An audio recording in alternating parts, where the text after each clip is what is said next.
Hello, boss. Okay na po itong gitara nyo. Prenet level natin yan. Yan, low action na siya, oh. Unlike kanina. ang taas ng string yan is ganun, oh. Yan. Layo na po ngayon. Yan. Low action na siya. Malambot ng tipahin. Bago na yung strings. Yan, makintab na rin. Tapos yung input nyo, nagawa ko na. Yan. Tapos, yung nut nyo, kinalibrate ko na, no? Pinol setup talaga natin yan.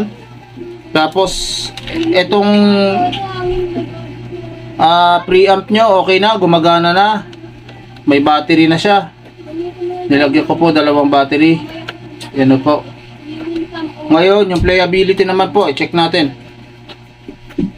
Isa-isain ko muna, sir, yung string. Para malaman yung pantay tunog. Nakasaksak po sa ampli yan ngayon. Ayan, no?